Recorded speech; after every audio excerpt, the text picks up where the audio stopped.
Assalamu alaikum wa rahmatullahi wa barakatuh.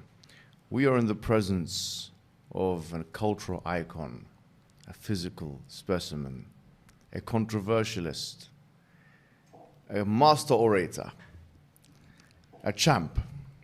And we've also got Andrew Tate. That was smooth. I like that. I was sitting there thinking, I'll take this introduction. I'll take this. But thank you. How you doing, man? I'm good, G. You? You're good, yeah? Yeah, man. MashaAllah, congratulations on your Islam, bro, man. Thank you, my friend. You know, the Muslim community really welcomes you, man. Yeah, it's been pretty divided. I've had a whole bunch of support. Yes. Obviously, there's been some people who are not quite pleased about the idea. I think when you have a passionate subject and people that are truly engulfed in an idea, you're going to have some degree of polarization. I think that maybe when you look in the online space, that might be your impression. But in reality, on the ground, I mean, that's definitely not the case. I would say the vast majority of people, 80, 90%, are completely happy about this.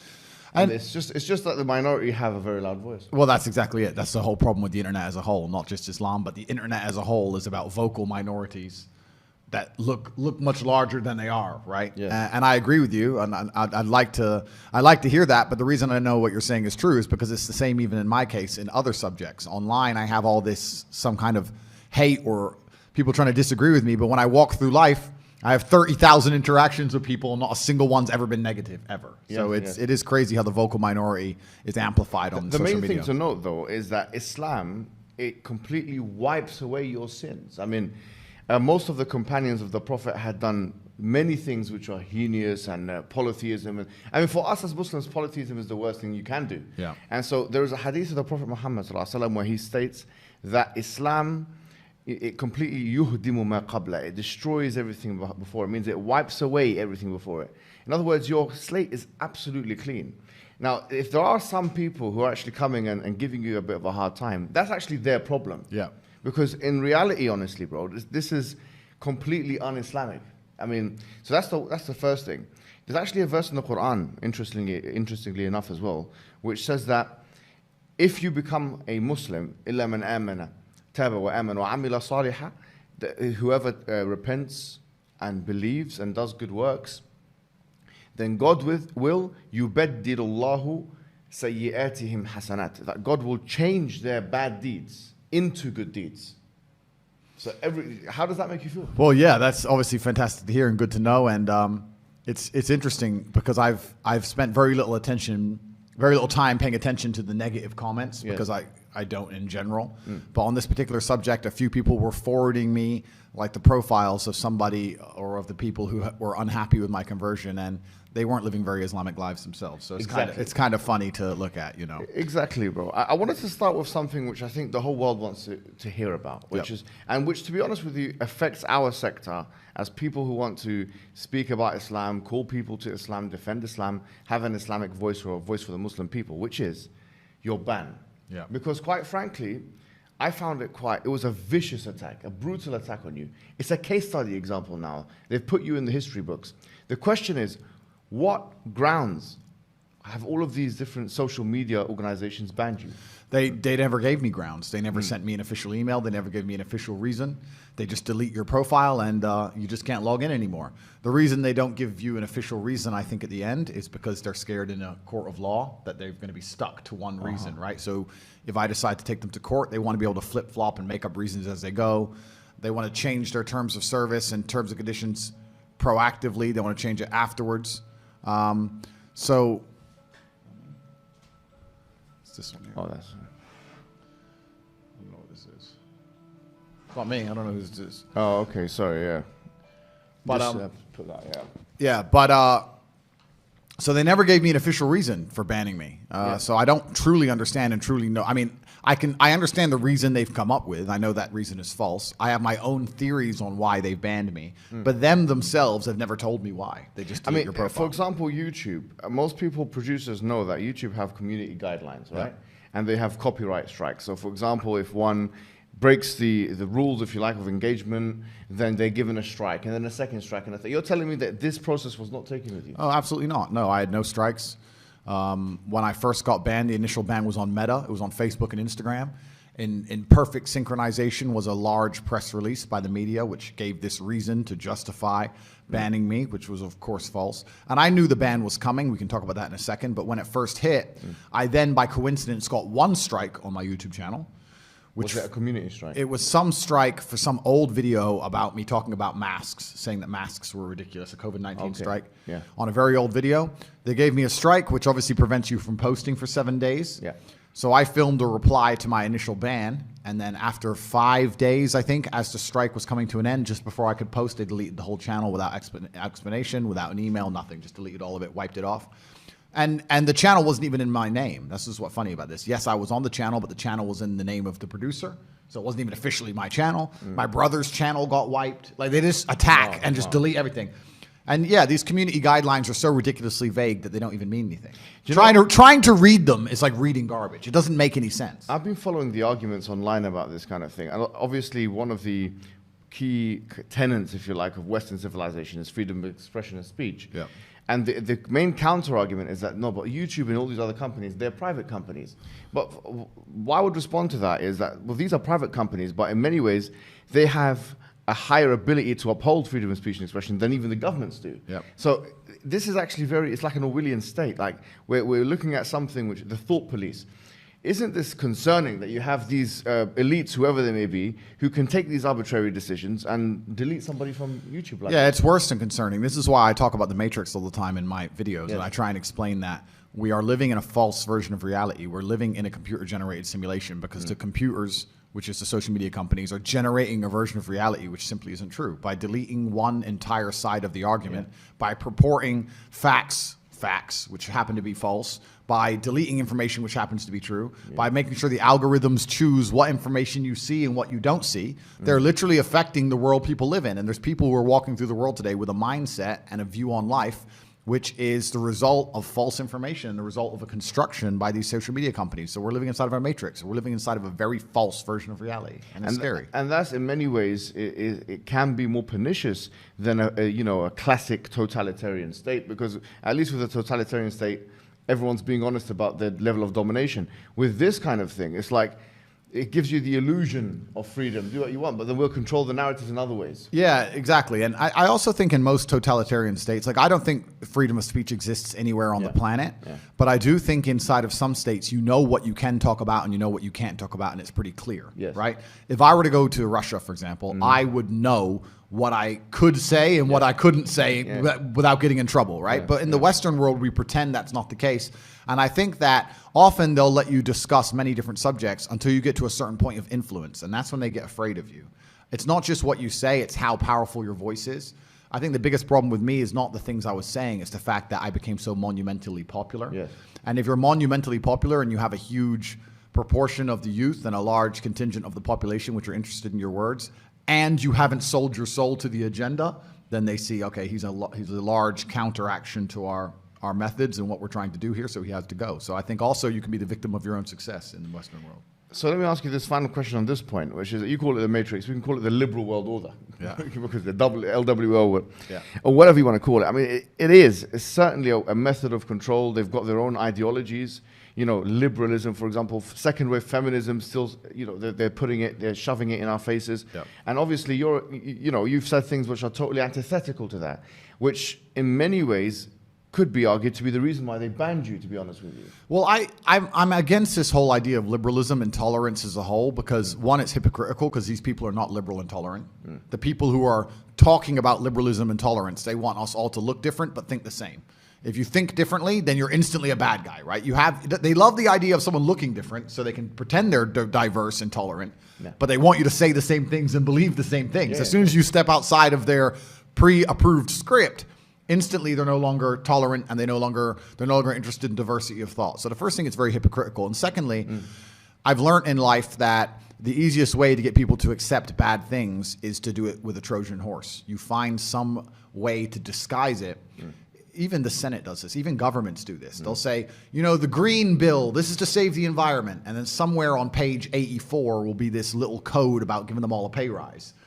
And you don't want to look like the bad guy who says no to saving the environment, Yeah, of course. and they just sneak it in, right? Yeah, so yeah. it's very difficult. If you vote against saving the environment, you're terrible. And the media talks about how you didn't want to save the environment, and you have to sit there and try and explain on page 84, the MPs are trying to get an extra 45% money, and you're already on a back foot. And this is how they do it. They do everything with Trojan horses, and it doesn't matter what you want to name, even agendas that are pure of heart, simple things.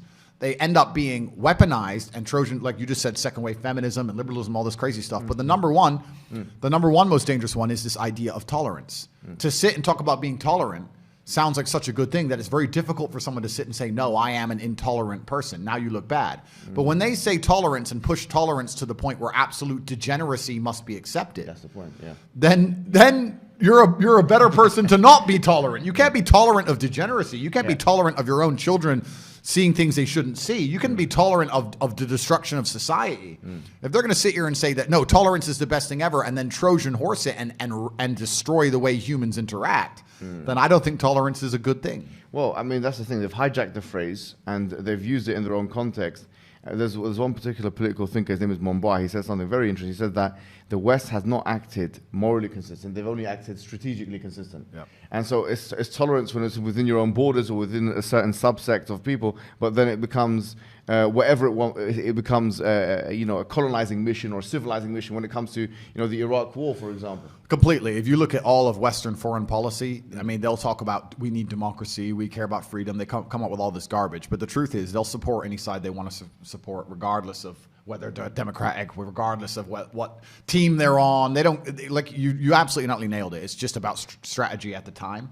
And they have no true morals or true moral fiber. They'll just sit there and go, what's the strategical best decision? And they'll get it done. And yeah, that's Western foreign policy, and I think it's the same across basically the entire Western world. But this idea, when I hear people talking about tolerance, it just, when I hear it, I know what they're trying to do. They're trying to say, this is evil, this is bad, but you're intolerant because you don't like evil. And there has to be a point where you stand up as a man and society stands up and says, yes, I'm intolerant of certain things. If someone broke into my house and tried to just start making dinner, I'd be like, whoa, who are you? Like, be tolerant. No, I will not be. Who the f is this guy? It depends on what food is cooking. Well, I mean, there has to be a line in the sand. And the reason they keep talking about tolerance, diversity, inclusion, tolerance is not because they care about different people of different races or different beliefs. Certainly not beliefs, because you're not allowed a different belief. That's the number one thing. But it's because they want you to just sit down and swallow the pill and allow yourself to be brainwashed and not stand up for anything. That's all they want. Isn't it ironic that they use tolerance as a way to try and manipulate you?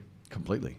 That's exactly what they try and do. In fact, and it's funny, I'm trying to think of an idea which is purported and accelerated by the mainstream media machine that isn't an attempt on manipulation. Like every single thing that they jump behind and they try so hard to get you to believe in is a manipulation attempt. I'm trying to think of one that isn't. Why else would they waste their screen time? Like, they're sitting there. These people are smart enough to understand that the internet's coming and people are spending more time on independent medias and people are learning more information from each other, and they're slowly, I mean, I don't want to go into the subject. We can talk about the last few years. They still have a grip on the world because they proved it, right? But with the common cold, but still, they're sitting there going, okay, we have this mass media machine. The average person only watches 6 minutes of our propaganda a day. They can't waste those 6 minutes, my friend. Like, they need to go, what's our agendas? Let's get to the point. What do we need people to believe about X, Y, Z? They can't be sitting there telling us the truth. That's a total waste of time. Absolutely. I wanted to ask you now, because this is the hot topic, especially in the Muslim community, about your conversion.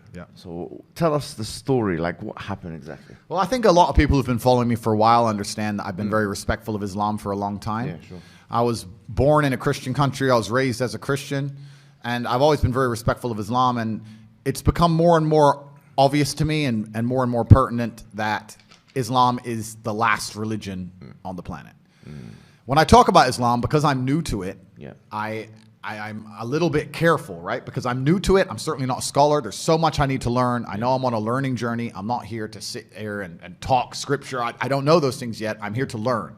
But and we're here at your assistance. Thank you, bro. Thank you. But it's just, for me, it feels like the last religion on earth. I feel like there's no other religion. People say to me, why did you convert? And I said, I don't really feel it as a conversion.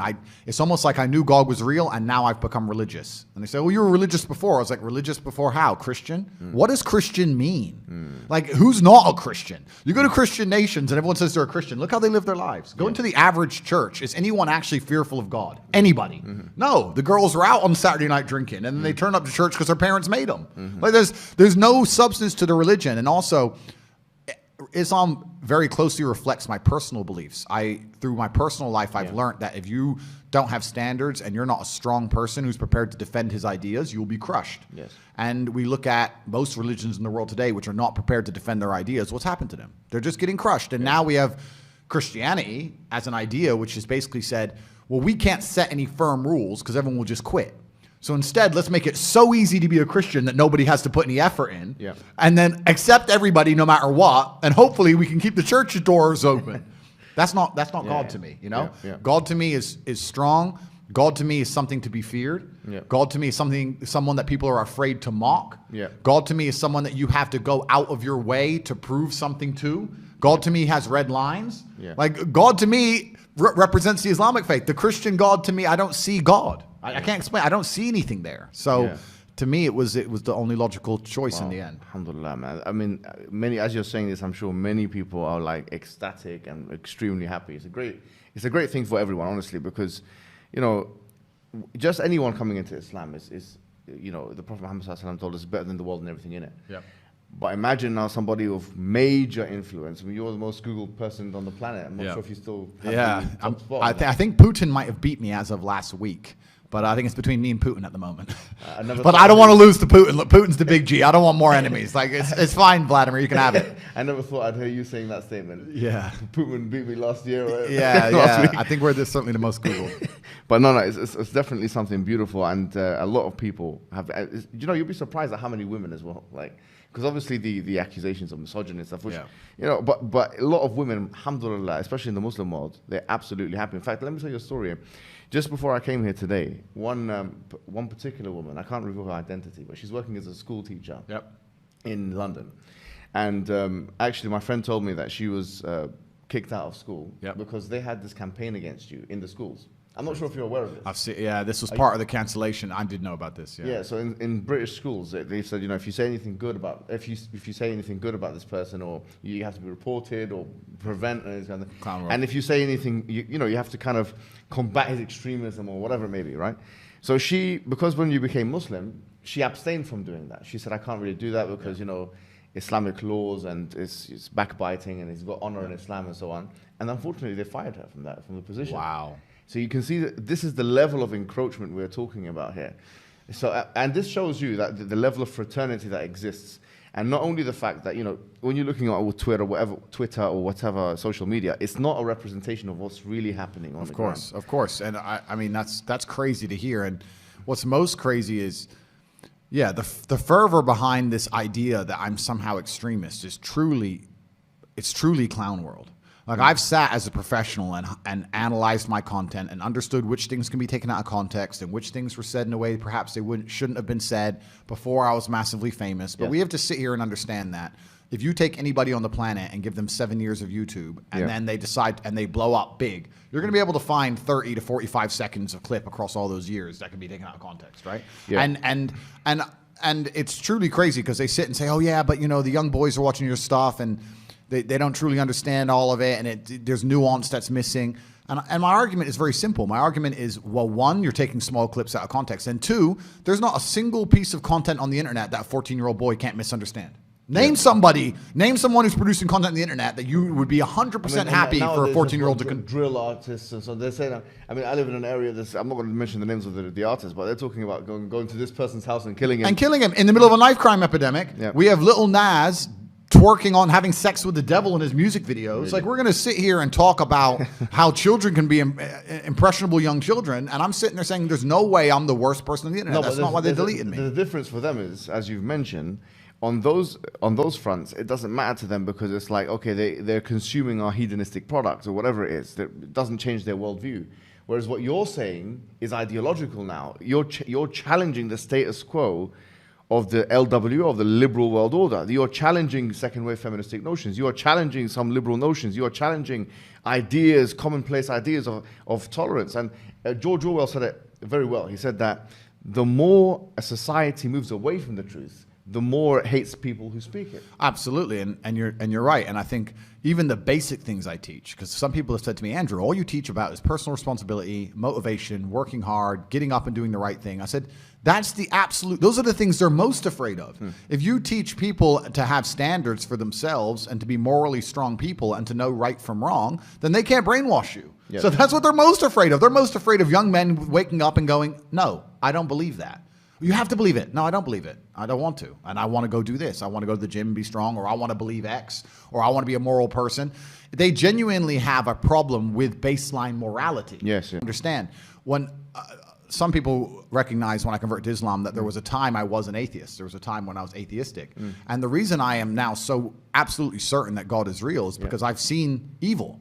I've seen shaitan. I've seen it. When you see enough evil, you realize that there must be an equal and opposite force. And there are people out there in the world today doing the work of the devil, genuine demons, who are trying to destroy the baseline morality that's inside of all of us. We're all born with some kind of morality, and they're trying to destroy it. And that's exactly the Islamic understanding, that we believe that you're born with something called fitrah, which is the initial goodness. You're born with an innate belief, receptivity to believe in one God. Yeah. And then that is corrupted. In fact, there's a prophet, hadith of the prophet, where he says, كُلُّ مَوْلُودٍ يُولَدُ عَلَى الْفِطْرَةِ. Every born child is born upon this initial goodness. فَأَبَوَاهُ يُهَوِّدَانِهِ أَوْ يُنَصِّرَانِهِ أَوْ يُمَجِّسَانِهِ. And then his father and mother, or his parents, they socialize him into, Christianity, Judaism, Magiism. So the idea is that everyone is born with this initial goodness and this initial will or want to believe in God, one God. And then, as you mentioned, I mean, it's what you're mentioning here is profound, because you're mentioning a central doctrine in Islam. But it's and this is why perhaps I found God the way I did, because I understood all these things first, and then I saw the Quran, and it confirmed so many things for me. Like even the conversations I've been having so far, so many things have been confirmed, and it's amazing the knowledge that's inside of it, which is so applicable today. For an old book, right? It's supposed to be old, but it seems so timeless. But it's truly amazing. But you're totally right. And the baseline morality, I don't think most people understand that when they're doing this under the guise of tolerance, when they're saying be so tolerant that you no longer believe in right from wrong, they're not doing that to make society a better place. They're doing that to empty your brain so that you have no resistance to the slave mind programming. They want to get you to a point where if they tell you the sky is green, you look at with your own eyes and you see blue, but no, the sky is green. That's what they want, so that you have to have nothing in your brain that can prevent that. If you have God, if you have I believe this is right and wrong, if you have personal responsibility, if you have self-accountability, if you're a person who sticks up for what he believes, all that's bad to them. They want all of that gone so they can tell you the sky is green. And I don't want to say too much because I don't want the stream to end, but they're going to tell you something much worse than the sky is green. They're going to tell you something else. And they're trying to program us all into slaves, and it's scary. I remember when I was in my undergraduate days, and I was reading a particular book by this guy called Jeremy Bentham, who became the spiritual forefather of J.S. Mill, who is the father of social liberalism of today. And I remember reading this because it was so powerful, because it linked to something I read in the Quran. He said that, you have two gods. He said you have the God of pain and you have the God of pleasure. And I thought, this is so interesting. The Quran states, أَفَرَأَيْتَ مَنِ اتَّخَذَ إِلَهُ هَوَاهُ. Have you seen the one who takes his own desires as a God? And because now there is no transcendental force that we can look up and, as you say, venerate, now we're forced to be slaves to the system, we're to our own desires. The Quran has another verse which I think is so powerful, and it connects very well with what you're saying. It says, God ضرب الله مثلا رجلا, that God has struck a parable of a man, فيه شركاء متشاكسون, that he's got many different slave owners. ورجل سلما لرجل, and another kind of man who's only got one slave owner. God is basically telling us in the Quran that you've got one example of one individual who's got multiple slave owners, and another one with just one. He says, هل يستويان مثلا, are they the same? So here the idea is, as Rousseau said it, he's a liberal philosopher, he said that man is born free but everywhere in chains. this is the order. Because if you don't have that God to worship, then you're going to end up having to worship to everything else. And the whole part of the shahada which you took, which is ashhadu an la ilaha illallah wa ashhadu anna Muhammad Rasulullah, the true meaning of that, la ilaha illallah, is that there is no God worthy of worship except for one God. Yep. Which means that your desires or the system or these people that want to control us, the problem is they're not worthy of worship. The only one worthy of our subordination and submission is the creator of the heavens and the earth. There's no one else. I agree, and I completely agree, and I've agreed with this for the longest time. You know, I've never been to like a music concert, and people ask me why, and I said, I just look at it and I feel embarrassed. I look at someone up on a stage dancing around, and I look at hundreds of thousands of peasants in the crowd, just yeah. I'm like, it's I feel cringe. It's like secondhand embarrassment when I see these festivals and everyone's losing their mind, or these music concerts. I genuinely feel embarrassed for the people who go, because to me that is a form of worship. Like, you can listen to the music at home for free. You don't have to wait in that line and stand out in the cold. Like, I don't know. Perhaps it was a bit extreme, but I've always known that they're trying to give us false idols to some degree. And when I speak to atheists, they go, oh, I don't believe in God. But they've signed up so hard to the liberal woke agenda. They're as religious as anybody, but they're just believing in the wrong things. They're believing in degeneracy, and they're believing in the work of the devil. So humans always need something to believe in. And it's a great thing you said about your own desires. It's like, one guy I was talking to since my conversion says, it's interesting that somebody with everything, all the Western world, everything somebody could want, has now converted. And I said, yeah, because even before my conversion, I understood that hedonism is a black hole, and you can never fill it.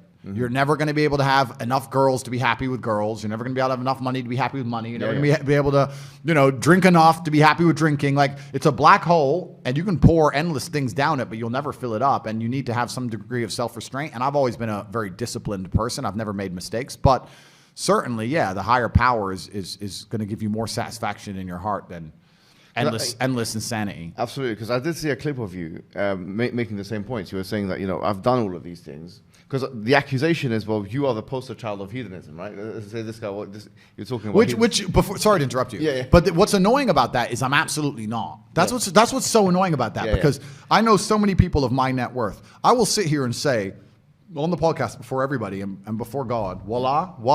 Never slept with a prostitute or paid for sex in my life. I don't gamble. I've never taken a drug in my life, never tried steroids, never tried weed, never tried cocaine ever in my life, ever.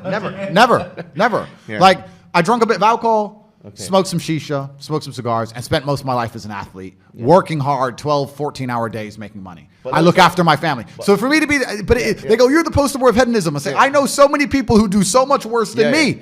I really don't do that much. I'm not gambling. And from our perspective, if you've done all of that, your slate is clean, which is amazing. But it's just incredible to me that, especially at my level of net worth, right? I grew up in Luton, poor on a council estate, and now I'm pretty financially successful. And once you get past this line and you meet these other people who are as rich as I am, they get a boat, they put 100 girls on it who are paid for, a big pile of cocaine. I don't do any of them things. Like, I'd stand by and say I'm one of the for a man with a bunch of money from a council estate, I'm as pretty behaved as you can possibly hope for. So no, I feel that in you. Obviously, you were in your previous life, you were the world champion in kickboxing. That requires a certain level of restriction, discipline, and these kinds of things. I do think that this is kind of like a misconception. I mean, people think that it's part of your marketing. It's probably self-induced marketing. It's part of your marketing engineering strategy that you've engineered yourself as, this is my life. But in reality, though, is it fair for me to say that if something doesn't have proper meaning and purpose for you, you won't really enjoy it? Yeah, I think a lot of people, in fact, the number one thing I hear from people who meet me in person is, I've had so many people meet me and they're like, you surprised me. I'm like, why? Like, you just work and you just sit on your phone, or you just work on your laptop, and like, they thought I'd be this crazy guy running around being crazy, and they realize I'm extremely restrained. I'm very careful about everything I do. From the food. What's your routine like? Okay, so it's a good question. So I wake up, whatever time that happens to be. What time do you wake up? I have a problem sleeping. Okay. I'm not good at sleeping. I really struggle with it. So I can maybe get 5 to 6 hours a night, maybe. And the reason I can't sleep is because if my brain is even semi-conscious, I'm thinking of a work or some problem I have to fix, and then I end up on my phone, and then I can't sleep. That's how it works. So I can give perfect examples. Like there's even before this podcast, I knew I had to be up. I had to go doctors at 8, and then I had to come to this podcast. So I said last night, let me try and go to bed a little bit early. I tried to go to bed at 11, and then I woke up to go toilet at 2:25 a.m. And then I was thinking about some construction in my house in Romania and some invoices that I hadn't seen yet. And then by the time I messaged my assistant, now I'm awake. Yeah. So now I've been awake since 2. Like I can't turn my brain off. I struggle with it, right? Yeah. So I'm not good at sleeping, but let's say I wake up around 9-ish, but I go to bed usually around 3, 4. Yeah. First thing I do is drink 2 liters of water. Then I train. Every day I train for about... What do you do? I train for about 30 to 45 minutes a day. I don't train... What is it? What kind of training is it? It depends where I am because I travel so much. Right. So if I'm in hotels, you kind of got to do what you can do, right? Okay. So mainly it's weights now. I don't box as often because it's inconvenient. Like if I was training for a fight, it's different. Yeah. And I was sparring a couple of days ago. I still got the move. No one can hit me, so I'm still got it. Yeah. But so usually about 45 minutes, I tear through a bunch of weights. I just go as crazy as I can, get that out of the way. Yeah. Bunch of coffee. I'm a coffee addict, I guess. I don't know if that's still allowed. I hope so. Yeah, but okay, good. Because I love caffeine. I believe caffeine's a miracle drug. So I'll have 2 or 3 coffees, another 2 liters of water. I only eat dinner every day. I don't eat breakfast. I don't eat lunch. Yeah. And then from there, it's just completing tasks. I have something to do. I have a podcast with you to do, or I have somewhere to go, or I have to go. Maybe sometimes it'll be something good, like pick up a new car or a new watch. But if not, I promise you now, I spend every waking second on my laptop or staring at my phone running the empire. That's all I do is work. Life to me is work. Life to me is work at the point now, sleeping's work. I only sleep because if I don't sleep, I wouldn't be able to work. Wow. If I could work without sleeping, I wouldn't sleep.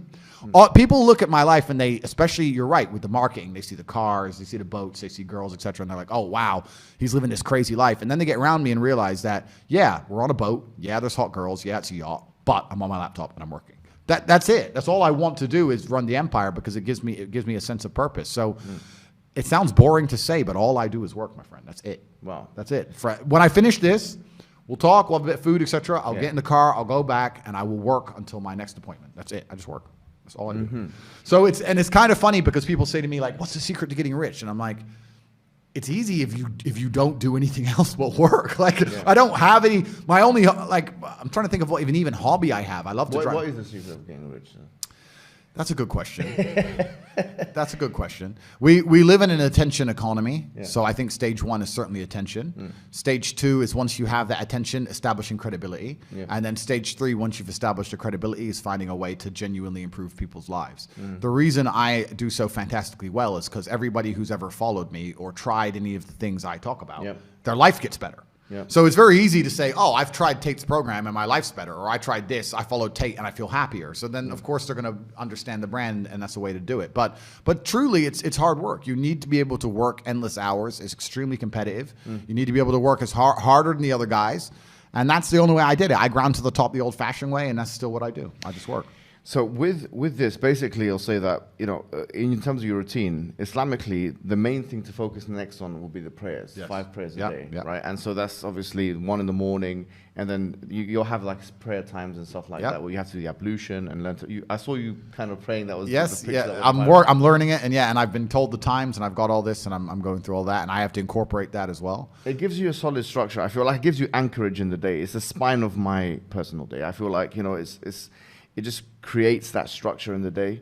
Yeah. And it's a spiritual thing. I mean, even the prayer itself, when one prays and they say Allahu Akbar, which is Allah is the greatest. Some people think it's some kind of war chant. They do it in war as well, I mean, to be fair. But they say Allahu Akbar, meaning Allah is greater than everything else, this whole world and everything in it. And then when they start engaging in prayer, then what you're doing is you're trying to, in a sense, get out of the zone of being in this world, connect with God, ask God for guidance. And we do that very consistently because we feel like, the belief is that guidance is in God's hands, and so doing that, spiritually cleansing, for me, it's the most important thing that one can do in the whole day. So that, in terms of your structure, that would be the thing that you'd put in next. But I wanted to ask you about something else now, which I think is something you're known for as well, in terms of speaking about these things, is your gender positions, okay? So this is, a lot of people have controversy with you, accuse you of misogyny and all these kinds of things. I mean, let's say now, maybe after you've become Muslim or even before, what are your views on gender? Like, how would you summarize your views on gender? I would summarize my views on gender by being very simple and stating the fact that I think that the genders are different. I think we have different strengths and weaknesses. I think men are better at some things than women. I think women are better at some things than men. I think when we work together as a team, that makes us the most powerful force on the planet. I think the biggest problems with the world today is that everybody is trying to pretend that they're interchangeably as good as each other at the same things, and that's destroying the teamwork. It's very simple. If I was an accountant and I met a tailor, I'd say, okay, you make the clothes, I'll do the accounting. And then as a team, we have a very profitable business, right? If we were to turn up and we were to decide, you know what, I'll do half the accounting and you do half the accounting, and you do half the tailors and I do half the tailors, where our tax bill will be a mess, the jackets won't fit, like it'll all fall apart. I don't know why it's so confusing for people to sit there and understand and go, yeah, women have certain strengths and weaknesses, men have certain strengths and weaknesses, and when we both understand them, both accept them, and work as a team, then we're a complete package, and this is why God created us to be different. If we were exactly the same, we wouldn't need each other. This is what makes us need each other. That's a powerful statement. This is why we need each other. We wouldn't need each other. That's right, and this is what people don't understand when they sound misogynistic or I say bad things. I'm like, no, absolutely not. I'm talking about the differences between men and women so people understand that men need women, and women need men. And that's what creates beautiful families. That's what keeps society functioning. And as soon as you point out the differences between the two genders, they're going to attack you because they don't want men and women to need each other. That's one of the things they really don't want, because the number one thing that will inspire you to resist against total tyranny is protection of your family. They don't want the family unit in terms of the nuclear family, because otherwise when they come to your door, the devils and the demons, you're going to stand up and say, no, my wife and children are inside. They don't want that. They want you to just be hedonistic and not really have anything of value and nothing worth fighting for and defending, because then you'll accept the slave programming and accept whatever they want you to do. But yeah, my views on gender are very, very simple. I think that we're slightly different, but together we're ultimately powerful. And pointing that out has somehow labeled me negative by this vocal minority of psychopaths. And it truly, and I say psychopaths because they truly are. They're psychopaths, these people. They're truly destructive. And when I look at the people who have the most hate for me, who say I'm the most detrimental to women, if I look at their lives, none of them are happily married. A lot of them aren't even into women. They swing it a completely different direction. Like, these people, why are you pretending you care about a masculine man's views on females? Why do you pretend you care when I say I want to protect and provide for my woman? If she doesn't want to work, she doesn't have to work. I'll take care of her in that way, and she'll take care of me in another way. Why are you pretending that offends you when your relationship with women in your own personal life doesn't even exist? And if it does, it's awful. I'll tell you what's going to happen now. As we're agreeing and talking now, some people, especially some feminist people that are influenced by feminism within the Muslim community, say, look, this is exactly what we feared. He's not holding him to account. He's not speaking to him about the wild statements. The truth is, I'll say this: I don't actually feel like I need to judge you, because, quite frankly, Allah has already wiped away your sins. Any statement that you made before about women, or anything that you've done with women before, once again, it's not my business to judge you upon that. So that should be the Islamic position. However, let's say for the wider community, right? Because at the end of the day, we do want you to kind of not reintegrate, especially not in the matrix. Now, alhamdulillah, you're out of the matrix, let's say, fully out of it. Islam is totally out of the matrix. That's why they hate it so much. Some of the comments that you've made, I haven't got a list of them. What are some of the comments that they accuse you of making, and what is the context of these comments? So the two that they accuse me of most is where I said a woman is a man's property, which is the first one. And the second one that they try and get me with is where I said a woman should bear some responsibility for being sexually assaulted. Both of them are massively taken out of context. I'd like to explain them. When I said about a woman being a man's property, I was talking about the idea of biblical marriage at the time, Christian marriage. I was saying that the man walks, the father walks the bride down the aisle, gives her to the groom, she takes his last name, and he is now responsible for protecting and providing for her till death do them part. She joins his family, right? She belongs to him. Oh no! So you're saying she's property? I'm saying she belongs to him. All right. So it's a semantical issue. It's a semantic issue, correct? So you're not necessarily saying that he can buy and sell her. Absolutely not. I'm saying that he is responsible for her, and he must protect and provide for her. That's this one. But I never even said the word property. They said the word property at me. Really? Right. So I said that she belongs to him. Because the exchange I saw was between you and Piers Morgan. And he was just being obnoxious. I don't even know how you can see the man was insecure. That's how I psychoanalyze him. I'm not, a psychiatrist, but I think he's just insecure. He felt like he had something to prove. He was, he's of a certain age, of a certain weight, a certain disposition, and you know, there's people when they see you and him together, that's enough of a victory for you and enough of a loss for him just to see you two, you know, side by side.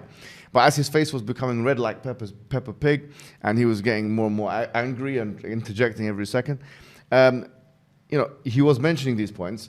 This is the only thing that, from my perspective, I felt, okay, maybe he has a point here. Sure. But as you've explained it, if you mean by property X, Y, and Z, we don't actually mean property then potentially we say, look, you know, this is not the best wording. Yeah. You know, it's not the best wording. Absolutely. You know, and what you didn't mean by that is, you know, she's some kind of commodity and object. Correct. Absolutely not. In fact, quite the opposite. I was trying to say how important she is and how she must be protected and provided for. Okay. And it was taken completely out of context and weaponized against me. And it's very similar with the other comment of how women should bear some personal responsibility for being sexually assaulted. I'm not saying in 100% of cases that sexual assault couldn't have been prevented. I'm not saying sexual assault should happen. In fact, I'd argue that I'm more strict on the idea of rape than the laws. I think these people should be executed. I think it's disgusting, completely and utterly disgusting. However, I think it is asinine for us as a society to sit here and pretend that if a woman goes out, takes drugs with a man she doesn't know, goes to his house without telling her brother or her father or telling anybody,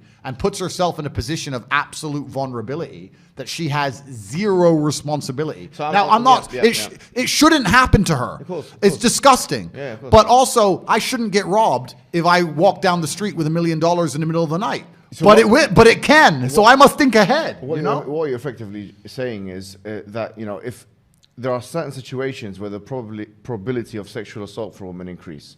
In fact, for example, the WHO itself, I was looking at, they had this whole, probably the most compendious thing on rape and sexual assault, and they were talking about different countries, and the one thing that they said, which the West has more than other places, is stranger rape. And actually, one of the reasons why could very well be because of this culture of intoxications, of clubbing and these kinds of things. So it increases the probability. I think it's a very reasonable argument to say, well, this increases the possibility of stranger rape. Now, obviously, they're going to come back and say, but the way you said it, of course they're going to do it. It's victim blaming. But they're going to say it's victim blaming, and they're saying I'm going to be advocating for rape, and they're going to be saying I said it's okay, which is all garbage. It's all nonsense. Yeah. I'm trying to explain to people in a very realistic fashion that we live in a world which is not ideal. We live in a world where everybody understands that stealing is wrong, but some people still steal. This is why we lock our cars and lock our houses. Absolutely. This is why we protect our certain assets and our money. This is why I will not walk down the street with a gold watch in London at 3 a.m. by myself, because I don't want to put myself in a position where there's a higher probability of something bad happening to me. Yeah. And I'm just saying that when it comes to this one particular crime, because it's so heinous, and it is heinous, absolutely, and certainly every perpetrator should face the absolute full punishment from not only the law, but God himself. But they sit and pretend that there's zero personal responsibility involved. And I'm just saying that there are some scenarios, not all, but in some scenarios, the woman has made it so easy for something bad to happen to her. And I'm saying we should teach them not to do that so that we can protect them. And the reason this whole subject came up is because I was talking about if I'm a man and I'm responsible for my woman and I want to protect her, and somehow we got on the subject of rape, and this was on a podcast 3 or 4 years ago. I said, the number one way I can protect my woman besides being beside her is teaching her to make smart decisions when I'm not around and making sure she's smart and doesn't put herself in bad positions. And this feminist was saying, yeah, but people shouldn't rape. I was like, I agree. People shouldn't steal. People shouldn't do a lot of things, but you still have to protect yourself and have some personal responsibility. And the feminist's argument against it was that, no, we need to teach men not to rape. Some asinine, idealistic fairy tale land where we're going to go around and convince every man on earth to never rape again. As if we haven't been trying to convince people not to steal since the dawn of human time. It's stupid. I think at the base of what you're saying is basically a concern that, look, if you follow this advice, you'll get the best results. It's very, very pragmatic advice. Absolutely. But what is being twisted as actually this guy is a misogynist, which, by the way, the definition of they haven't even agreed on. Correct. And this guy believes X, Y, and Z, and they're taking you out of context. The problem here is, for example, with rape, actually, interestingly, I was speaking to a lawyer. I'm not sure if the case is still the case in the UK, but I don't think you can actually be convicted of rape if you're a woman to a man. I think only a woman can be convicted. Which is funny enough. Another thing that was interesting when I was arguing this point, I was arguing it saying, listen, you've made this a gendered argument because you're a feminist. 29% of rape cases in UK are male on male. And I'll say the same thing to a man. Don't go, do drugs, become intoxicated, go back home with someone you don't know, and put yourself in a position to be raped, stabbed, killed, murdered, whatever it is, right? And the feminists who were arguing against me goes, oh, but you don't understand male privilege. You get to walk around safe at night without worry. I was like, listen, my dear, you have no idea what it is to be a man. You have no idea. You think we walk around London in the middle of the night willy-nilly with no concerns? They will kill us for the piece of metal on our wrist. Like, you think we're just walking around thinking doop-de-doo? No. Absolutely not. Yeah. I'd actually argue that in certain scenarios, in certain places in the Western world, it's more dangerous to walk alone as a man than a woman. You know, so it's absolutely asinine. They have this idealistic worldview that everything's perfect for men and everything's men's fault and women have no personal responsibility. And no matter what a woman does, there's no way she could be possibly involved, even 1% her fault at all. Yeah, but and on this point of the legalistic distinction, for example, if a woman cannot rape a man, but she can sexually assault him, but she cannot, quote unquote, rape him, for example, UK law, why are the feminists not arguing for equal rights on this point? Because feminists don't want equal rights. Yeah, it's not equal rights. It's what we want is we want entitle. It's an entitlement scheme. But the point is, really, I think you are a proponent of traditional family, aren't you? Absolutely. At the heart of it, you've always said that, despite everything else. Absolutely. I'm a proponent of traditional family, and I'm a proponent of polygamy as well? Yeah, well, I'm a proponent of traditional roles. And the reason for this is because I actually think it makes humanity the most competitive. Yeah. I think that the world functions best and we're the most competitive as a species the closer we are to our original natural gender roles. And I think if you were to take 10 men and 10 women, yes. Let's say we have two planes, right? Both have 10 men, 10 women, both crash on an island. And if you had 10 men and 10 women who fell into their gender roles and the women started, foraging and the men started hunting and building and the women, made blankets and the men found animals to kill and we fell into our gender roles. And then you have the other island where all 10 of them, it's all mixed up and everyone just does whatever they decide. And I don't have to do that because I'm a man, you do it, etc. I feel like the island where people fall to their gender roles are more likely to succeed. I think if you go I think if you go to societies where life is much more difficult than it is for us because we live blessed lives, they are very, very ingrained to their gender roles because they understand the only way they can survive as a tribe or a species is for the men to do X and the women to do X. We both do what we're good at, and this makes us the most competitive. And I feel like if you want to have a stable society and a competitive society, and when I say competitive, I mean competitive in all realms, including safety, including having as many children as possible, not even competitive in a combative sense. I'm just talking about having enough kids to beat the reproduction rate, which we're failing to do in the West, and everyone being able to walk around without getting hurt. I think the way to do that is to be inside of our gender roles. I think that's the way it is. And I grew up in a place where the world was very different. I'm not even that old. I was 35, but I grew up in a completely different world. Like if a random man, a stranger, a neighbor, yelled at me as a kid, my dad would be like, yeah, yell at him. Like we were scared of our elders. Like my dad went to work, my mom cooked and cleaned, and looked after us kids. Like I grew up in that world. And people now are just trying to completely throw it out the window, and they seem surprised that society's falling apart in front of our very eyes. Yeah, absolutely. There's a verse in the Quran that actually says something quite similar to what you're saying. It says, وَلَا تَتَمَنَّوْا مَا فَضَّلَ اللَّهُ بِهِ بَعْضُكُمْ عَلَى بَعْضٍ. Do not wish what the other one has. لِلرِّجَالِ نَصِيبٌ مِمَّا اكْتَسَبُوا وَلِلنِّسَاءِ نَصِيبٌ مِمَّا اكْتَسَبْنَ. For a man is a portion from what he has earned, and for a woman is a portion from what she has earned. And وَاسْأَلُوا اللَّهَ مِنْ فَضْلِهِ, and ask God from His bounty, meaning do not attempt to encroach on the other person's role. Yeah. Like men have been given certain things that women have not been given, and vice versa. Yep. And it's interesting that you talk about this case study example of islands, because quite frankly, I was looking at some statistics, and from the 1960s, where the second wave feministic movement became very widespread, until now, there's been studies that have been done. The biggest one is one called Blanche Flower and Oswald, which happened between the years 1970 to 1990. It was a longitudinal study. And you'd expect that after all the implementation of legislative changes and stuff like that in America and the UK and elsewhere in the West, that women will be having a better life and that they'll be enjoying their times. But the conclusion of the study, after they've interviewed 100,000 women, this is the biggest study that I think has ever been done, 100,000 women, in both the UK and the US. The conclusion was that women have a deteriorated situation. And in fact, even like the heads or the mothers of second wave feminism, like Betty Friedan, who wrote The Feminine Mystique, and others, even Germaine Greer, in 1963 she wrote the book Feminine Mystique, and then afterwards she wrote another book which people don't study in schools. She said it herself. Wow. She wrote a book called The Second Stage. She said, I'd done sociological experiments in the 70s. after the 60s, after the change that had been done in the 60s. And I found that in the 70s, women were more depressed. Yep. 1/3 of women, she states this in her own book, she says that 1/3 of women were worse off. It was really interesting. There was actually a magazine, very famous magazine, that done a poll on women. And they said, it's called Top Satre magazine.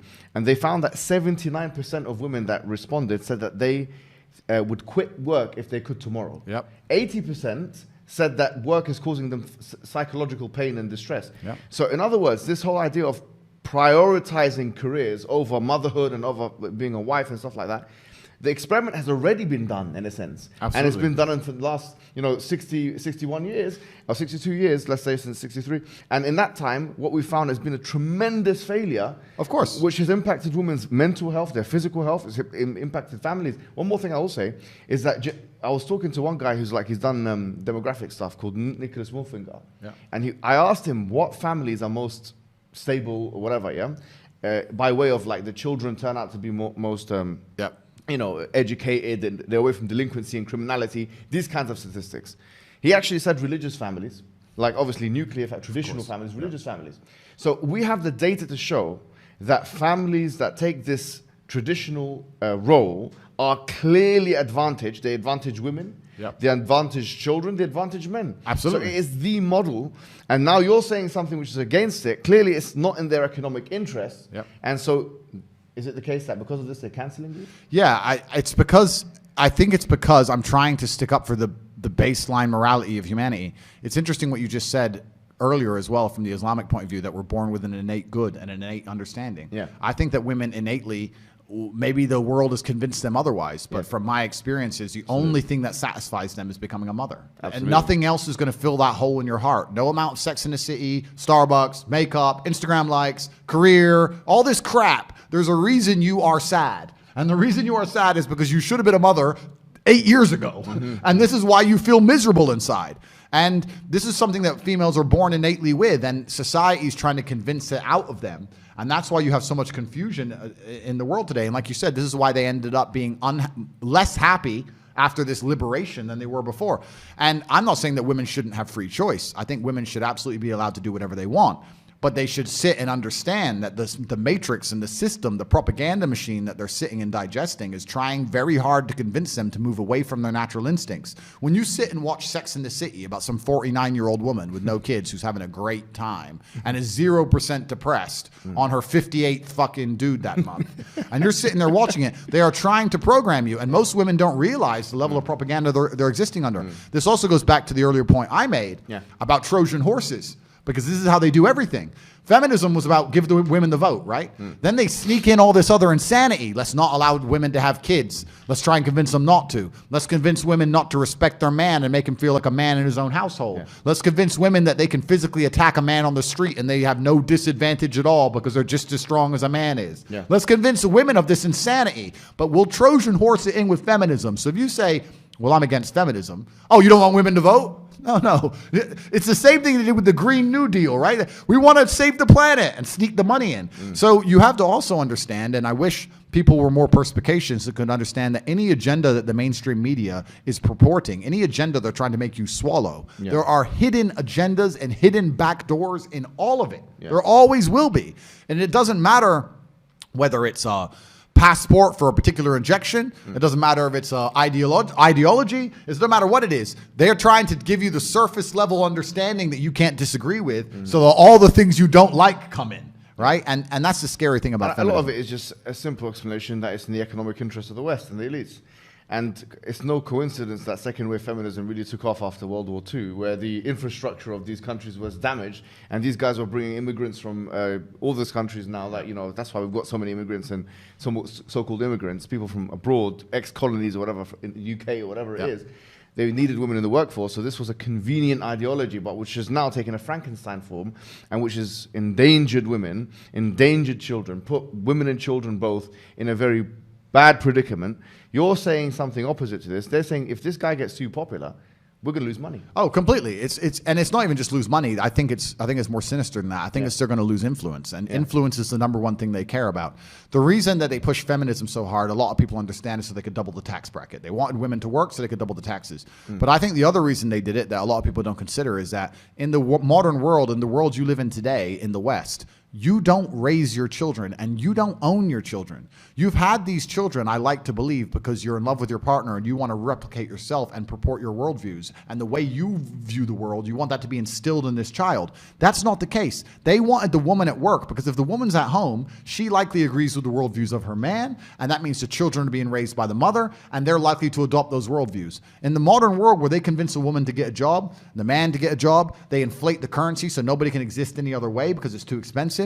The parents are out working all day. The school and the internet and the matrix raise your children. Your children go to school all day and be told things that you may not want them to learn. Then they sit on the internet and read things and watch things you may not want them to watch. You talk to them for 10 minutes at the end of the day and they go to bed. You're fighting with your 10 minutes against endless hours of the most entertaining programming, or the most forceful programming. In school, it's forceful. On the internet, it's entertaining. Convincing them of ideas that you perhaps don't agree with. I've seen it myself on YouTube. I've seen a guy in America driving his car, and his kids were in the back seat, and he was arguing with them about an issue. And they was like, "Where did you hear that? School?" He's like, "Why did the school tell you that? That's not true." And his own children are arguing with him because they learned it in school. Have you ever tried to take your children out of school? You'll get fined. You'll get in trouble. No, your kids have to go to school. You have to give your kids away to the school. If you don't give your kids away to the brainwashing, you'll get in trouble. And the reason they're doing this is because they want to control the youth, because the youth is, of course, the future of the world. And you have to understand that this whole idea of feminism, this is what I'm saying. You're saying women shouldn't vote. I'm not saying that. I'm saying that we shouldn't allow children to be brainwashed. We shouldn't separate them from their parents to the point where they're going to absorb ideals. And I've seen the Muslim community, the only ones standing at the gates of schools saying, "You're not going to teach this to our kids." The only ones who will stand up against it. Because in the white Christian traditionalist of England, the British, they just sit there and let their children ship them off for programming. Just ship them off for it's insanity. You don't raise your own kids anymore. Absolutely. And you know what's so ironic about this is that if you read the 30 articles of the Human Rights Convention, I think it's number 27 or something like this, which says that a human being has a right to educate their children, or what their children is educated about. So on the one hand, they're saying, look, you can educate your child, you can choose what education they have. But on the other hand, no, it's the state, the Orwellian state, the thought police that must do that. So they've got a contradiction there. But what's even more pernicious, I think, as you said, is that this is a religion. I mean, at the end of the day, I think anthropologists, maybe 100 years from now, are going to look back in Western civilization and say an individual with these traits is identifying in this way. This is a mythology of some sorts, a fiction of some sorts, and this is a religion of the Western world. They sacrifice the conventional idea of one God creating the universe for this preposterous idea, or this mythological idea that you can identify as X and you're actually scientifically Y, and they're now trying to put this religion on our children. Now, you said it good on a video, because I actually saw a video that a small clip, like, a lot of your clips have become viral, like on Shorts and TikTok. And one of them was where you were saying that you can do what you want. I mean, in the West, just to be clear, I don't think either of us or any of us have said, no, we want to stop you from doing what you want. We're saying you can do what you want, and we're not stopping you from doing what you want. We're not trying to encroach on your rights. You live in the West, you have your rights. But what we're saying is that the red line is the children. Absolutely. They need to understand, anybody with any idea, and we don't have to talk about particularly sexuality because people get offended for it. Let's talk about something benign that makes it a lot harder for them to cut me up and misconstrue me like they always do. Let's talk about orange juice. If I don't like orange juice, and I've had children that I'm responsible for... They'll still do it with orange juice. Yeah, I know they will. They'll say that he was analyzing... Of course they will. I can't win. I can't win.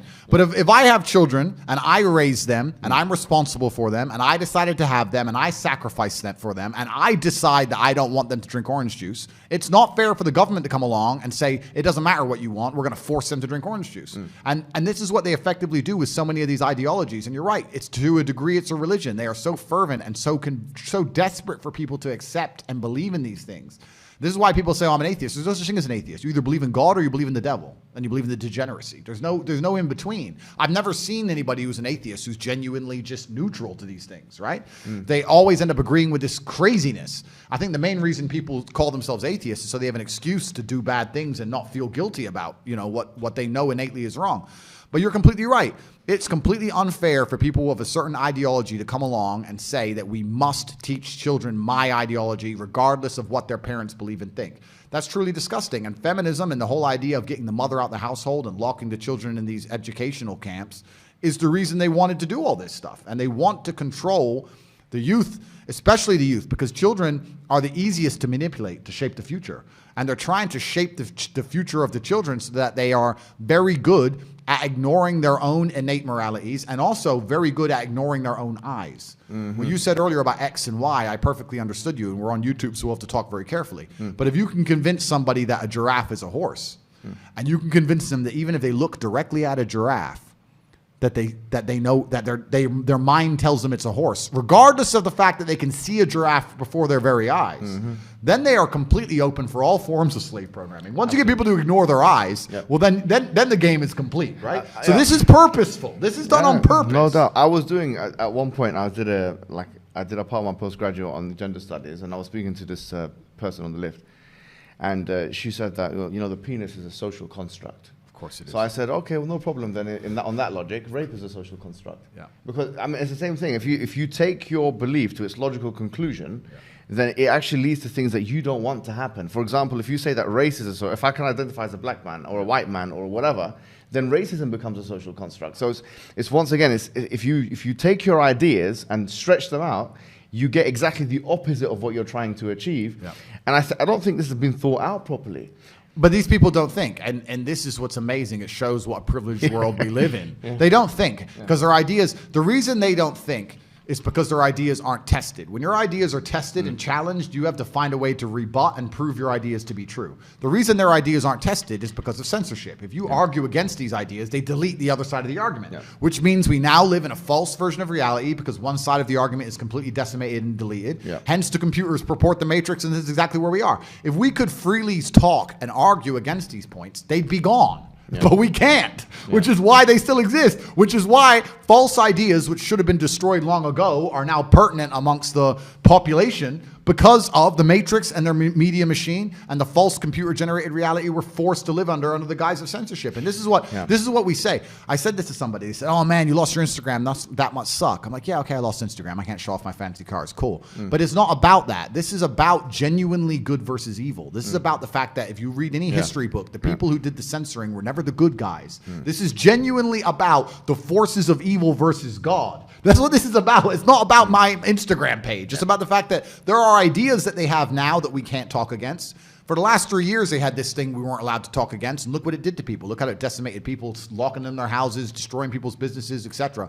And guess what's going to come next? Another idea we're not allowed to talk against, and another one we're not allowed to talk against. And people think that anyone who's ignorant enough to sit there and trust the rulers of earth or their government and go, they're going to come up with ideas that I can't disagree with and nobody can disagree with, and those ideas are going to be good for me. Well, then you are a dummy, and you deserve what comes next. I think the mask has dropped with your cancellation. Because at the end of the day, with your cancellation, it's as if they couldn't contain themselves. It was as if they made a mistake. Yes, I would like to think that. I would like to think that we've now reached a critical mass, and I was perhaps the last person needed to truly show the agenda behind how these people work. I think it's a perfect storm of the fact that, one, the things I talk about, they proved me completely right. Two, I said I was going to be canceled. Three, they thought I was small enough to crush, and they've realized that my fans are loyal enough to follow me anywhere. So I become more popular post-cancellation, which also inspires people, right? I think the reason cancellation was such a powerful weapon is because if they cancel you, you're done. But once I prove that's not the case, then people are going to go, you know what, this is such an important issue, I'm going to tell the truth anyway, because if they cansel me, I won't be done. I think with you it's a bit different because, I mean, you didn't have a company or a program that if you cancel, then you lose all your customers. You are the product yourself. I mean, they can't change your face or try and get rid of you. Well, they can try and maybe they will. And that's the only thing I will say about being canceled. In terms of being canceled, I'm more popular than I've ever been. I've now moved over to Rumble, which is a YouTube competitor. Rumble.com/Tate Speech. You can speak with absolute freedom. It's just as good as YouTube. I encourage everybody, anyone with a YouTube account, you can go to Rumble.com. You can back up your entire account with a few clicks of a button. It will download all your videos, upload them all automatically. Get that done because YouTube will vanish you like this. So that's Rumble, where you can find me. But Yeah, the only bad thing about being canceled is you have 3 strikes. First, they try and shut you up and lie about you and hope you'll be quiet. And if that doesn't happen, they try and put you in jail for something you didn't do. And if that doesn't work, they kill you. So when you lose your first strike, that is kind of scary. To know now that, okay, they've told me I must be quiet, and I'm not being quiet. Yeah. So they're sitting around going, oh, Big Mouth still wants to talk. Yeah. And they're coming up with a plan to try and make me be quiet. That is disconcerting. It is disconcerting. I think this is very relevant to the Muslim community, bro. Like, in general, because the reason why I feel like this cancellation should be like such a concern for the Muslim community is because if this can be done to you because of XYZ view that you have, or that you had before Islam, let's say, a lot of those views were commensurate with Islam, fully commensurate with traditional Islam, especially your traditional views, gender roles, so congruent with it. Now, if they're allowing you to, if they're doing that with you, then we're next. Absolutely. And we've got 2 choices. Either we preempt the situation, like what we're doing right now, and holding these unelected elites to account, or we stay there as lame ducks and put our neck on the chopping board and we'll be next. Yeah, absolutely. And this is why, once again, when I was saying earlier about the reason I've adopted Islam and how you have red lines and things you stand up for, it's the Islamic community, the only ones I see who are outside schools trying to protest and protect their own children. They're the only ones who have a baseline moral fiber that can't be corrupted. We're here in Dubai, right? You could walk outside and find a construction worker in the heat for $300 a month. If you offered him $1 million to denounce Islam, he wouldn't do it. He could not be bought. And let me say something else as well on that. Do you know, we talk about hypergamy, which I agree. Almost all the studies, like this one by King and stuff like that, shows that hypergamy is a real thing, right? That women will marry, across and up dominance hierarchies. However, there's one thing I'll say about Muslim women, right? For the most part, and no study has been done on this, but from my own experience, I'll tell you this for a fact. If you go to 100 Muslim women, 1,000 Muslim women, and tell them, look, you've got this millionaire, but he's not a Muslim. He wants to marry you. For the most part, I believe that they will reject that offer, which shows you a certain level of loyalty that we have as a community, that we have as Muslim people, which is inspired from the Quran, to be honest with you. كنتم خير أمة أخرجت للناس. You are the best community that was sent from the people, and that the Prophet told us about these kinds of things. And it shows you, quite frankly, the strength of the Muslim community based on faith, a transcendental idea. And so that's one thing. One other thing I will say is, what you are, I consider you as a perpetual optimist. You're an optimistic person. And even post your cancellation, you can tell it did affect you. You're a human being. Bad things affected the Prophet Muhammad sallallahu alaihi wasallam. In the Quran it says وَتَخْشَى النَّاسِ, and God is speaking to the Prophet and says, don't fear the people, fear me. And you fear the people, don't fear them, but fear me. These kinds of things. It did affect you as it would affect me, as it affect anyone. But what I continued seeing with you is reasons to make it good. Perpetual optimism. And this is exactly Islam.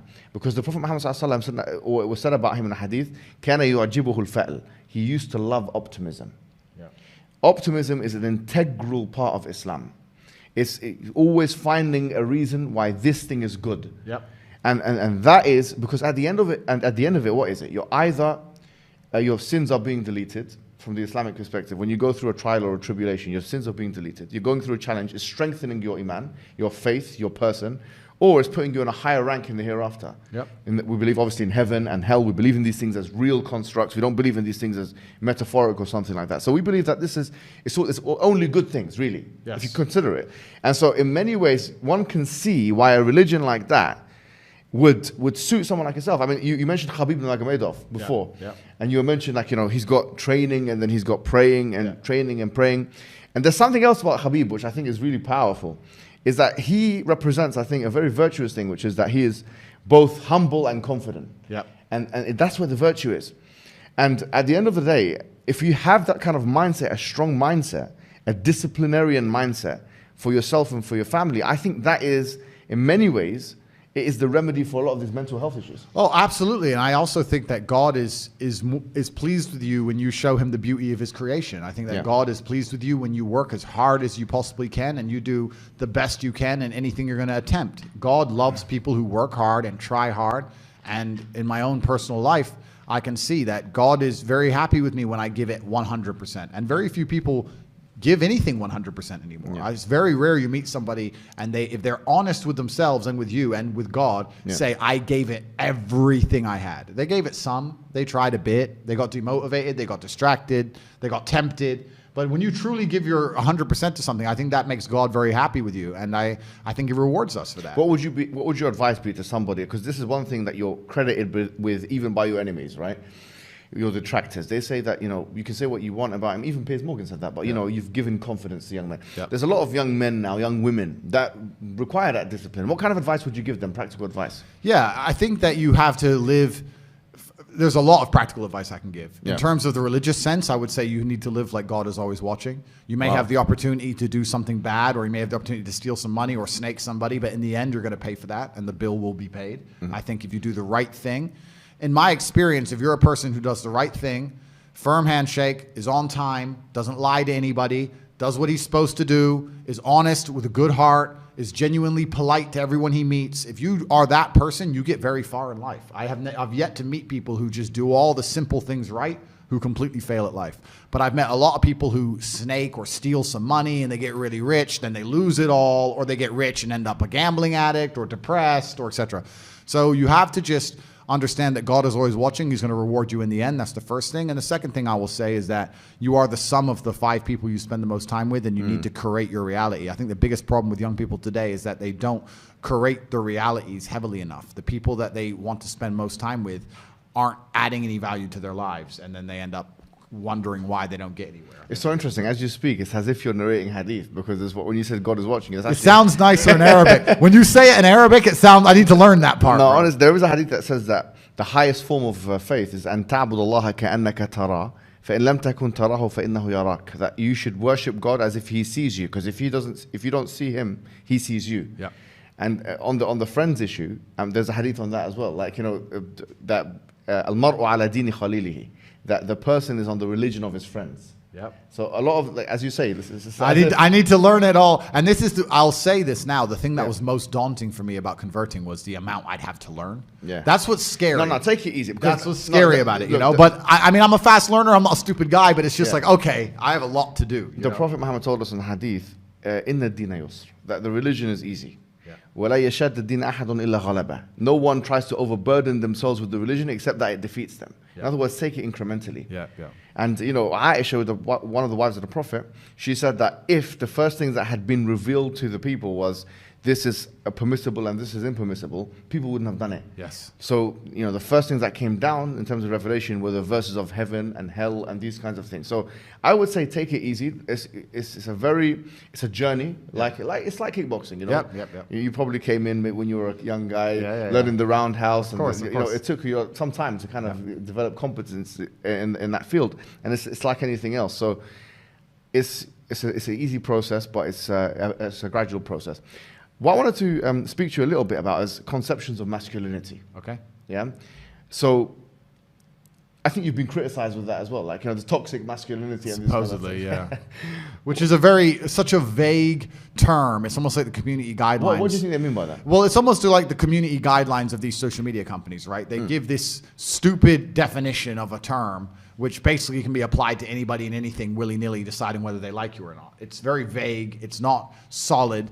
What they're trying to say is that you're overly masculine, and that some of the traits which are innate inside of you as a man are somehow now bad for society or for other people, which is absolutely insane to even try and conceptualize, because it's asinine and it's childish, because like anyone with a brain understands that there are certain scenarios in life where particular qualities are completely applicable and permissible, and there's certain scenarios when they're not. To sit and say it's toxically masculine for men to be violent is stupid, because there are scenarios in life where you need a man to be violent. If someone breaks into your house, or if you go to war, or if you call a police officer. So it's not a matter of a certain subset of masculine qualities being labeled negative, because these qualities exist because we've needed them for a very long time, and I argue we still need them today. It's only when it interferes with their interests. Right? And only when it interferes with their interests. It's kind of funny. I was arguing with a feminist, like I've done a bunch. And she was talking about toxic masculinity, and she was talking about the idea that men are innately violent and how that's bad. And I said, you think that's bad because you're living in an extremely privileged society and a very privileged life. But I'll tell you that that's not bad, because you, even in and of yourself, may not know this, but you like the idea of men being violent. Because let's say I lost my mind right now, or let's say an intruder broke in and threatened you physically. Yeah, exactly. You would call a man to be violent for you. You'd call the police and say, please be violent to protect me. You believe in violence very much. Yeah. So for you to sit there and say, oh, that violence is toxically masculine, but you call a toxically masculine man when the trouble comes, shows that the whole idea in and of itself is hypocritical and it's garbage and it's stupid. And what they're trying to do is brainwash people into thinking that if you stand up for yourself, or if you are true to the innate way we were built, the things that are inside of us when we're born, that there's something wrong with you. They want you confused. They want you to sit and go, I'm a man, and what's happening around me I think is unfair, and it makes me feel unhappy about it, and I want to stand up and talk and fight against it. They want to convince you that that's wrong and you're a bad person for wanting to defend your ideas. And I don't think that's the case. That's simply the absolute opposite, in fact. Absolutely. And the thing is, a lot of people will think that, this idea of a man is just simply that our idea of a man, or the Islamic, say, for example, idea of a man is just this violent creature. The truth is, like you said, violence is just an integral part, or the ability, the capacity to do it in situations where there's a need for it, is just one part of the puzzle. Like, for example, the Prophet Muhammad, one really interesting thing, we know he had 9 wives at one time, which is very difficult to make. You can probably... bro, nine's a lot. 9 at one nine's time. A lot. And they're consistent relationships. It's not like divorce and marriage. It's like you're actually living with these. So 9 at one time. And then that's one thing. And then he had 6 children, all of which died in his lifetime. Wow. Only one of them survived afterwards. So he had to live with the grief of that. His wife died at his time as well. He had to live with the grief of that. He loved his first wife, Khadija, who was older than him. She died. And so he had to live with that grief. He had to live with the grief of his uncles. And so he dealt with that. We've got narrations of him crying when his son died. But what did he do? He didn't just, cry and that's it, give up. He cried, and then he went to war the next day. He cried, and then he done a sermon the next day. He felt the grief, but then he had 19 wars that he participated in. Wow. And it wasn't just, these are not wars that he told other people to do where he sat in some air-conditioned place. He went and actually involved himself in these wars. He was fighting, he nearly died in one of those wars. So he was engaging in war. He was the leader of a polity. He had 9 wives at one time, all managing all that. He prayed half of the night. So imagine, like you said, you sleep 4 or 5 hours. The Prophet Muhammad may have prayed for that long, like actually praying for that long. And that's an incredibly difficult thing to do. His children died. He was directing the people. I mean, if you really think about it from a KPI perspective, key performance indicators, for 1,400 years, people have been following the teachings of this man. From the most grandiose of things to the most minuscule of things. I mean, this is influence. And even Pantheon, I think, is one of the organizations that have ranked it. They've put him as #1 because how could you not? How could you deny? His influence stretches cross-culturally, it stretches historically, and then also we got the Quran. They've got the hadiths. We've got thousands of hadiths. We've got the Quran. This is the role model for the Muslims. Do you see what I mean? And it's a lot of men nowadays, I'll be honest, within the Muslim community and outside the Muslim community, we don't have those kinds of role models. The religious clergy are nothing like warriors, and the warriors are nothing like intellectuals or anything like that. And I cannot remember who done this, who said this quote, but it was such a powerful one. It was an English. It was either Aristotle or Socrates, I think, if it's the quote you're about to say.